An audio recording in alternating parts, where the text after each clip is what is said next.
Trouble, அதாவது வாயு வெளியிடுதல் அப்படின்னு சொல்றாங்க இல்லையா, அது ஒரு நல்ல விஷயமா இல்ல அசுத்தமான ஒரு விஷயமா? வாயு வெளியேறுதல், அதாவது பின்வாயு முன்வாயு ரெண்டுமே இன்னைக்கு தவறு அப்படிங்கிற மாதிரி சித்தரிக்கப்பட்டிருக்கு. வாயு பொது இடத்துல வெளியேறிட்டா ஒன்று ஏப்பம் வந்துட்டா எக்ஸ்கியூஸ்மி கேட்குறோம். அதே பின்வாயு வெளியேறிட்டோம் அப்படின்னா நம்மளே ஏதோ ஒரு மிகப்பெரிய கொலை குற்றம் செய்த ஒரு குற்றவாளி அப்படிங்கிற ஒரு நிலைக்கு மனம் தள்ளப்படுது.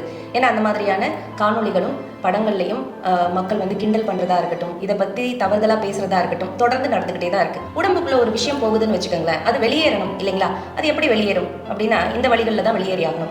உடல்ல தேங்குற கழிவுகள் ரெண்டு விதமா தேங்கும் அப்படின்னு சொன்னேன். ஒன்று நீர் வடிவத்தில் தேங்கும், இன்னொன்று காற்று வடிவத்தில் தேங்கும். இப்போ இந்த காற்று வடிவ தேக்கத்தை நம்ம எப்படி பண்ணிடுறோம் அப்படின்னா அடுத்தடுத்த நிலைக்கு விஷவாயுவா மாற்றி வச்சிடும். அந்த விஷவாயு தான் பல வலிகளுக்கு காரணம். உடல்ல ஏற்படுற பல வலிகளுக்கு இந்த விஷவாயு காரணமாயிடுது.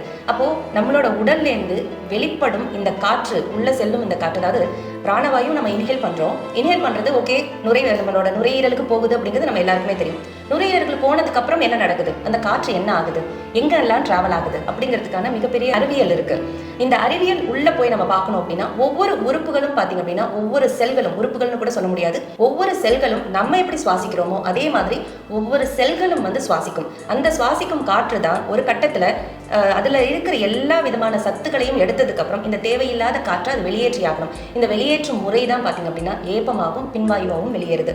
இந்த காற்று மட்டும் இல்லை, நம்ம உண்ணும் உணவுலையும் நிறைய இதில் காற்று இருக்குது. அதையும் சேர்த்து செரிமானம் பண்ணி வெளியேற்றும் போது அதையும் வெளியேற்றி ஆகணும். வெளியேற்றாமல் நம்ம அசிங்கம் அப்படின்னு மனதளவில், அதாவது சைக்காலஜிக்கல் டிப்ரெஷனில் கொண்டு போய் தள்ளி அந்த காற்றை நம்ம உடல் உள்ளேயே தேக்கி வச்சுக்கிறதுக்கான எல்லா விதமான ஏற்பாடுகளையும் நம்ம மனசு மூலியமாகவே, பிரச்சாரங்கள் மூலியமாகவும் சில காணொலிகள் மூலியமாகவும் செஞ்சிடறாங்க. மனசு எப்படிங்க காற்றை உள்ளே இழுக்கும் அப்படின்னு சொல்லி இந்த இடத்துல உங்களுக்கு ஒரு கேள்வி வரும். ஜென்ரலாக இனிமா அப்படின்னு ஒன்று சொல்லுவோம் இல்லைங்களா, அது வெளியிலேருந்து உள்ளே வருதா இல்லை உள்ளேருந்து வெளியில் வருதா அப்படிங்கிறது யோசிச்சிங்க அப்படின்னா இனிமா அப்படிங்கிறது நம்மளோட ஒத்துழைப்போட நம்ம உடலுக்குள்ள செலுத்தப்படுற ஒரு விஷயம் இல்லைங்களா.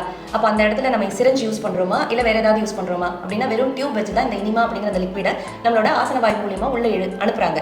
அப்போ உள்ளேருந்து வெளியில வர கழிவு வராம தடுக்கப்பட்டு இது உள்ள போகுது இல்லைங்களா. அதே மாதிரி தான் நம்மளோட உடல்லையும் நம்ம மனசு வச்சோம் அப்படின்னா எதையுமே தேக்கி நிறுத்தவும் முடியும், மனசை விட்டோம் அப்படின்னா கரெக்டாக அதை வெளியேற்றவும் முடியும்.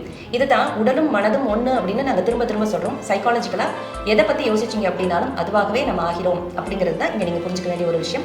இதே தான் இந்த வாயு விஷயத்துலையும் நடக்கும். அப்போ வாயு எத்தனை முறை வெளியேறணும், அதிகமாக வெளியேறணுமா குறைவாக வெளியேறணுமா அப்படின்னா அந்தந்த உடலை சார்ந்தது இருக்குது. ஒருத்தருக்கு 4 வாட்டி தான் வெளியேறணும், ஒரு ஒருத்தருக்கு 2 வாட்டி தான் வெளியேறணுங்கிறது கணக்கு கிடையாது. யாருக்கு எந்த மூலகத்தில் ஏற்ற இறக்கம் இருக்கோ அதுக்கு தகுந்த மாதிரியான வாயு வெளியேற்றங்கள் இருந்துகிட்டே தான் இருக்கும். இதுல ஒரே ஒரு விஷயம் நீங்க நோட் பண்ண வேண்டியது என்னன்னா அதுல நாற்றம் இல்லாமல் வெளியேற்ற வேண்டும் அப்படிங்கிறது ஒண்ணு மட்டும் புரிஞ்சுக்கிட்டா போதும். அதையும் எப்படி தடுக்கிறது அப்படிங்கிறது நம்மளோட மருத்துவத்துல இருக்கு. உங்கள் உடல் மற்றும் மனம் சார்ந்த எல்லா விதமான நோய்களிலிருந்தும் முற்றிலும் விடுதலை பெறுவதற்கு Cosmo classical Aqua healing centre.